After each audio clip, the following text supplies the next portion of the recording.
Welcome to the Own It Powercast, the place to be when you get serious about making big changes and accelerating growth in your life and in your relationships. Finally create the life you've always wanted, living life on your own terms. Learn how to take your fear and turn it into powerful choices that will create sustained change. Now your host, Mary Baker. Hey everyone, welcome back to the Own It Powercast, the place to come to get what you need to move yourself forward. Hey, it's Mary Baker and welcome to episode 276, Boundaries or Control, the subtle ways we get it wrong in conversations. Well, welcome to a brand new month all about being and connecting in ways that are good for us and healthy for our relationships too. This month, we're going to focus on what healthy boundaries really look like in our communication and what we do and what we don't do in our relationships that matters. Safety and trust, as you know, if you've been listening to me for a while, I think are the foundation of our self-esteem and of any good connection that we make. Everything else that is valuable and precious, I think, is built upon this. And so if we don't have it, we won't be able to enjoy the true connections, the acceptance, being seen and heard, and I think genuinely loved, nor are we able to provide those to others. This week, we're going to talk about ways that we can get it wrong in conversations and not even realize it. And when I help people in relationships work on this, it makes their connection so much better. We can't have trust and safety without boundaries. So, of course, that's what we're going to focus on today. If you find, as you're listening, that you want some more help with this, make sure you check the show notes because I have courses for you to take and I have one-on-one power hours opening up for February. So if you want to get in there, let me know. The link is right there. If you have any questions, I am right here. We can't do this work alone, and that's why I have resources for you and the support that you need. Okay, so let's get honest. I mean, many of us think we have great communication boundaries because we say no when we need to, or maybe we think we set clear limits. But true boundary work in communication isn't just about what we say, it's about how we show up in our conversations as well. Today, we're going to talk about the subtle markers of good boundaries, the ones we don't often see, the ones around acceptance, acknowledgement, and the ability to detach. So as you listen today, I want you to gently look within and be honest. And also, while you're listening, maybe think about things that resonate, that remind you of others in your life. And I want you to think about how you feel in conversation with these folks. This might help explain some things. Because sometimes we feel yucky or drained or anxious or confused in conversation with someone, but we may not know why. And I think it's really, really important that we know why. And to look at our own behavior and make sure we're being as safe and genuine as we can possibly be. Especially when we're stressed or upset, right? Because that's when it's the hardest. Okay, here's a little mini assessment. Do you acknowledge before you respond? Is the first one we're going to focus on. So when someone shares something, do you jump in with your own story and say, well, that happened to me too. Here's what I did. Or do you say, you know what, that sounds really frustrating. I can see why that was hard for you. And then you pause and you wait to see if they're wanting to say anything else. Like, yeah, that was really hard for me. What about when someone shares a struggle? Do you immediately go to fixing and say, you just need to do X, Y, Z because that worked for me? And go on and on about how it worked for you and why it's the perfect solution. Instead, I'd rather you say, look, I hear you, and that sounds like a lot to navigate. And then you step back and you let them respond with whatever else is there before offering thoughts. And then you ask permission. Do you want my thoughts? Do you want some ideas or solutions? Because it's poor boundaries for us to assume, oh yeah, they want my solutions and my solutions are best. And they want them right now. Do you see all the assuming we can do, how subtle that is? And we think we're being loving and helpful. And some of us don't know what to do if we don't do that. I'm giving you some ideas today. Here's another one that we can all be guilty of. Do you think you validate emotions instead of correcting? Right? Do you say things to fix their feelings like, oh, it's okay. You don't have to feel that way. It's not a big deal. It'll be over soon. You're basically gaslighting them out of their feelings. Like you're giving them the message that they should not be upset or sad or scared or all the above. That's not our place to tell someone that. And we know when people do that to us, how yucky it feels. So instead say, look, I can get why you feel that way. That really makes sense given what happened. So those of you who like to fix this, is going to be hard. You're going to have to sit on your hands and not jump in and make it about you. And what about making space before you offer advice? So instead of saying, oh yeah, I know exactly what you mean. Instead saying, that makes sense. Look, I can see why that would be so upsetting. Do you want to talk more about it or are you just venting right now? These are very subtle and small shifts, or they seem small. But what they do is wonderful because when you get this right or get it better, you show respect for their perspective. And I think you keep the conversation balanced and safe rather than pulling it back to yourself and making it about your own experiences or your anxiety with just sitting there and letting them have their feelings or whatever you're struggling with, fill in the blank, right? Do you see how we can quickly not acknowledge or validate or hear or see or let them know that we hear and see them before quickly making it about us and what we want to fix and what we can't handle in terms of not having any answers? I mean, sometimes we don't know who to be if we can't fix it. Here's another angle on this. Do you think you validate their emotions or do you correct or minimize? And again, we're not setting out to minimize, but we can end up minimizing. And that's what I want you to think about today. A lot of times, these are those unintended net effects that we talk about here. But it doesn't matter. Intended or not, okay, maybe it's better if they're not. We still have to own it. We still have to accept the reality, here come boundaries, of what happens for the other person. It's the same reality that we can feel being on the receiving end of it. So here are some examples of what it looks like in action, like to validate someone's emotions instead of correcting or minimizing them. And by minimizing them, we're trying to make them feel better, okay? So when someone expresses frustration, do you say something like, oh, it's not that bad. I think you're overthinking it. It's not a big deal. Or you can say, I can see why that would be frustrating. Now, I want to stop here for a minute. You may not think it's a BFD, but they do. And the more that you try to talk them out of what they feel, what do you think is going to happen? What happens to you when people do that to you? You're going to dig your heels in and probably die on that hill that they don't need to. You're just validating. That sounds like that could be really frustrating. Try to figure out what they might be feeling or what they're expressing. In other words, you just want to mirror back that they're not crazy and what they think and feel and need makes sense. Even if you think it's a bit much, that's not your call. Because the other thing we want to stop and remember with humility, you have no idea what is wrapped in this for them. There could be things that happened to them in their past that you don't even know happened, that they're being triggered by this current event. There could be other fears, other things that are going on, right? So we don't know. We think we know, but a lot of times we don't. Because that's the super vulnerable stuff that they may not even be in touch with for self, much less be ready and willing to share with us. Okay? Lots of humility in this work, which I think is good. Here's one that is so common, and we've all done it, but not a good idea. So when someone shares that they feel hurt, very upset, very pissed off by, let's say, a mutual person, right? Someone you both know, someone that you really like.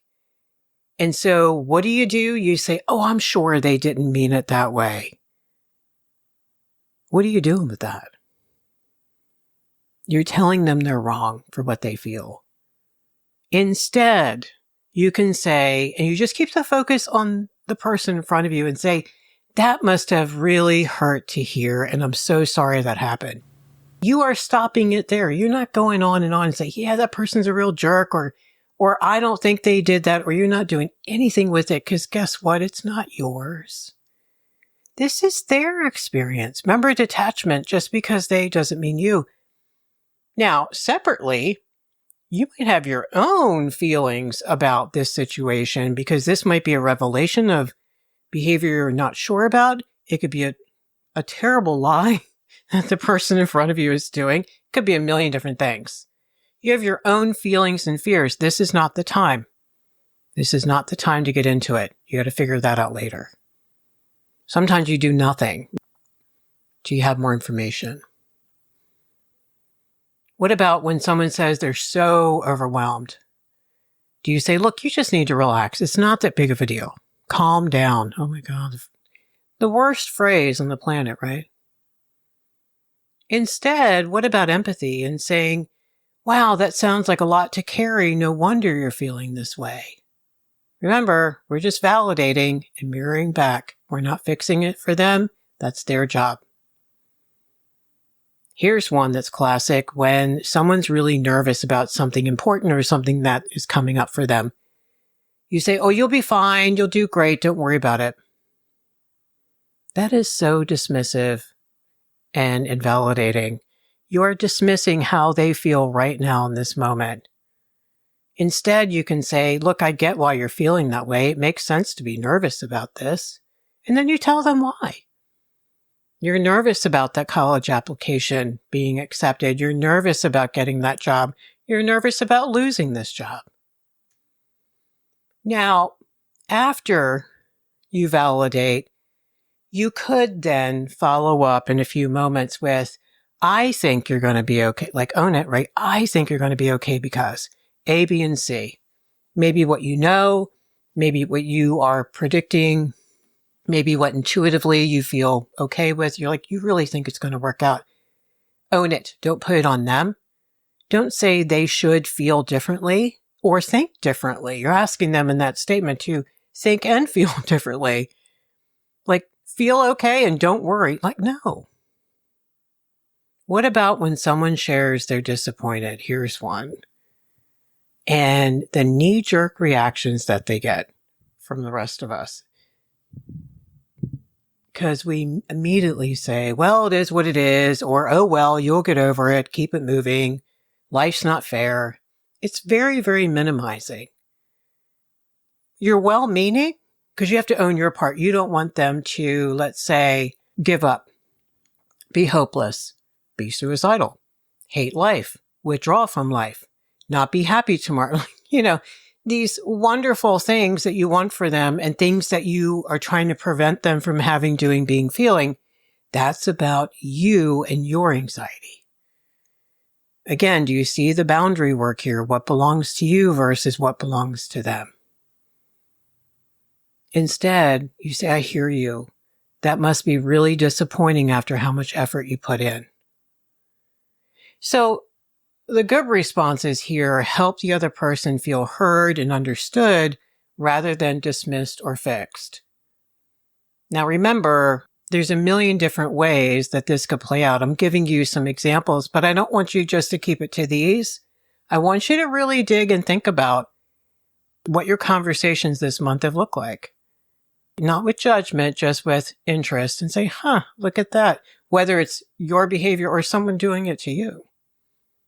I think it's really important to look at both because we can become healthier ourselves in communicating with others. But, if we acknowledge that other people are doing this to us, like minimizing and dismissing our feelings, boy, that's a can that we might need to open about that relationship because that means a whole lot of stuff. Okay.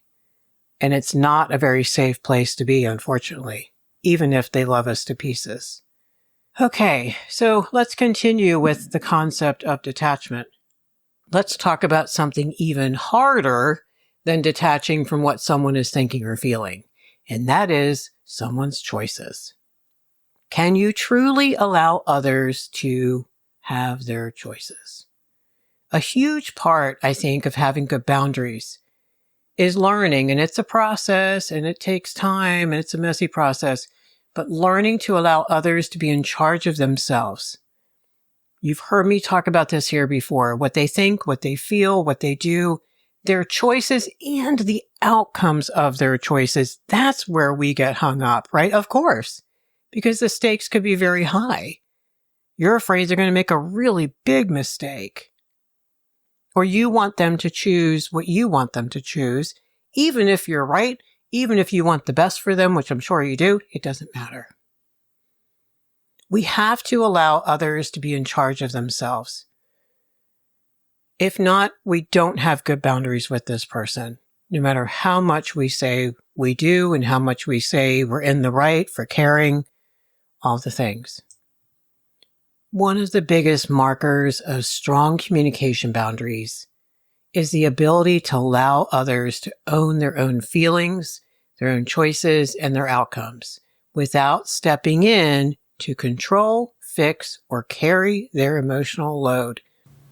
Let me repeat that. Without stepping in to control, fix, or carry their emotional load. Now, on the face of that, most of us would agree and say, well, of course not. But what I want you to think about today is, yeah, but you might be doing that without even realizing you're doing that. Because there's a million ways this could happen. I think when we struggle with detachment, we don't even realize how much we're inserting ourselves into other people's experiences. We really don't. I do a lot of work with clients around this, and it takes time and effort and honesty, right? Total transparency with self and other about what you just did in that conversation and what you were trying to do. And so we have to really own our agendas here. We have to own our motivation, and we have to own our fears and our behaviors, or we won't change this. So this is not for sissies. You have to be ready to do this work.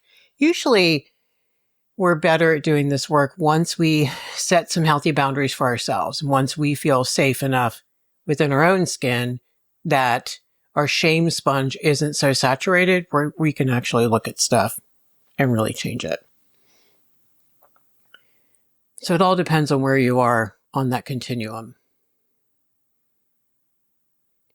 What about trying to fix or convince instead of allowing space? This is what a lot of parents are guilty of. This is what a lot of people are socialized to do because they think it's loving, and it isn't. It's control. What it sounds like is, you really should do X, Y, Z because I know it would help. And again, guys, even if you're right, it doesn't matter. Or you just have to think about it differently, which is code for you just have to think about it the way I do, right? Come on, let's get honest. Or even more honest, look, trust me, if you just listen, you'll see that I'm right. Okay, what's happening here, right? We're taking on their emotions or decisions as if they are our responsibility. Do you see the boundary blur? We're trying to control their perspective rather than accepting their reality. Again, that's your work to do. And boy, there might be some big work in that. Lots of grieving, lots of kicking and screaming to acceptance. Lots of accountability on your part, people to hold you back, right? Holding you back from fixing and controlling and probably obliterating that relationship in the process. Here's what's hard and healthier. You could say something like, oh, wow, that sounds really tough. What do you think you'll do? Do you see the shift? What do you think you'll do? Instead of saying, here's what you should do. Or an even better one, I trust you'll figure out what's best for you. Now, in that moment, they might look at you and say, I don't know, I really need your help. Okay. Solicited is a totally different story. But the premise is, if that is theirs to fix, that's not yours to fix. Okay? That's about them. Your stuff is about you. Your feelings about what's about them is about you. Another very common scenario is feeling really frustrated when someone doesn't take our advice or see it our way. Here's what it comes out like. I don't get why you don't just do what I said. It really worked for me, I promise. Or I can't believe you're still struggling with this. I told you exactly what to do. Or you're really making this harder than it has to be. Boy, do you hear how shaming those statements are? What's happening here? Well, we are attaching our ego or our emotions to whether they follow our advice. Wow. Look at that. Wow. It's about us, isn't it? We are prioritizing our need to be right over, guess what? Their need to process things in their own way. And the hilarious thing is you don't want people doing this to you, but you're doing it to them. Somehow we don't connect the two at first. It takes us a minute. Like, oh yeah, I don't like when people do that to me. Why? Why in the hell is it okay if I do it to other people? Oh, because I'm special and I'm different. Right? We do that. Instead, how about saying, wow, I hear you. And I know you're going to figure out what's best for you in your own time. Or that makes sense. Let me know if you ever want to talk through it more. The other thing you can say is, how can I support you? If I can, if you even want me to. Guess what? Allowing them to have their choices, like we talked about earlier in the episode. Okay, here's a really hard one. Getting emotionally pulled into their reactions instead of staying grounded in ours. What does that look like? Well, if you're upset, then I must have done something wrong. Wow, okay. Or you're thinking, God, their mood is really bad. Now I feel really anxious. Taking that on. Or here's one that's more subconscious than conscious.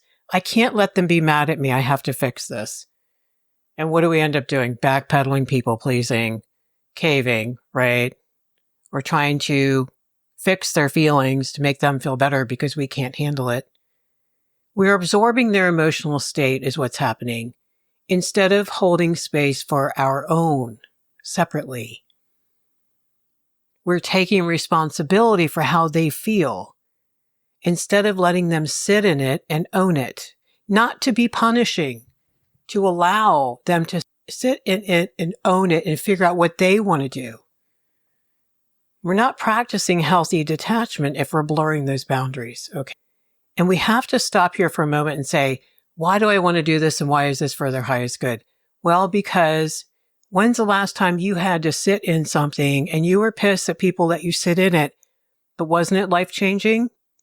Didn't that force some really good, hard growth for you and make your life better eventually? That's what I mean. A healthier alternative is saying to yourself, look, their emotions are theirs to handle and I don't need to take that on. And I can care about them without trying to control what they feel. Healthy boundaries in communication aren't just about saying no or setting clear limits. They're so much more, and they're about the nuanced, respecting the space between us and other people, allowing them to be responsible for their own emotions and choices and thoughts, while we take responsibility and try to stay grounded in our own.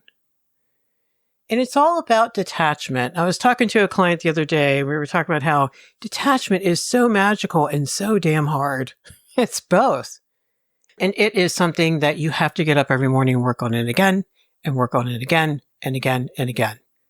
Like Brené Brown says about authenticity, we do it every moment. You don't just do it once.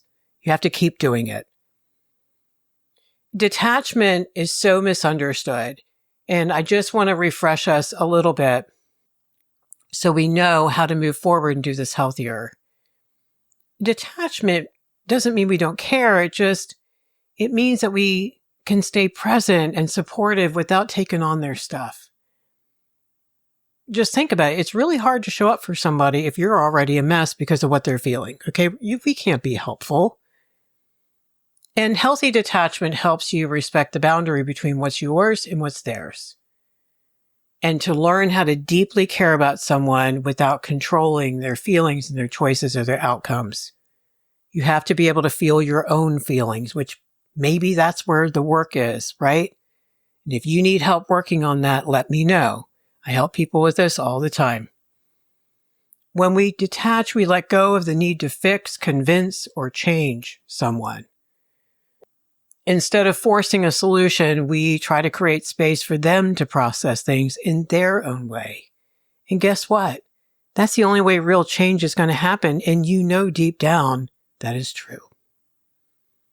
The person responsible for it has to change it. We know this intellectually, and I think we so forget it emotionally. By practicing detachment, we don't get pulled into someone else's storm. We can be there with clarity and calmness, less reactivity, and essentially coming from a place of fear. So remember, work on pausing before responding. And I want you to ask yourself, have you acknowledged the other person first? Because guys, that's what we don't do. And remember, empathy first, everything else second. Work on letting go of needing others to agree with you or act on what you say. Instead, work on your fear, what if they don't? And process that fear, maybe with a healthy other person, not with them perhaps in that moment. That's your stuff. Notice if you're shifting the focus to yourself too soon. And if you do, just apologize and start over. And remember, these are choices that other people are making. They're not victims. They're not helpless. And you have your choices and they have theirs. Okay. So today we talked about how we like to think that we communicate with great, healthy boundaries, but are we really as good at it as we believe? Often the biggest challenges in communication aren't the obvious boundary violations, I don't think. But a lot of times, guys, it's the subtle ones. The ways we respond, the space we give or don't give, and how much we allow other people to fully own their emotions and choices. And then also to look at how it might feel if others are doing this to us. So today we looked at taking an honest look at our communication habits and recognizing maybe some small shifts that we can make that, guess what, make a huge difference. Because a lot of times we've become frustrated because someone didn't take our advice. We've struggled to hold back from fixing, or we find ourselves getting sucked into someone's movie. And we really want to work on stronger communication boundaries where we might unknowingly cross the line. That way we can show up in a way that fosters, I think, deeper, healthier connections where there's more emotional trust. And if this is happening to you in some of your relationships, it's time to take a good look at that, and we're going to work on that this month. Thank you so much for being here today. I hope a few things resonated. If you've been working on this, good for you, because this is really great. I'd love for you to let me know how that's going. Just reach out. I answer every message and every email. Remember, if you need more support, sign up for an hour with me or grab one of the courses. Okay, so pay it forward, keep focusing on you, and I'll see you next time. We hope you took away some useful insights and tools you can begin using right away. If you did, please leave a positive review and share on your social media. Because could you imagine if everyone in your life really got it together? Remember, own it now, so you can really own it later.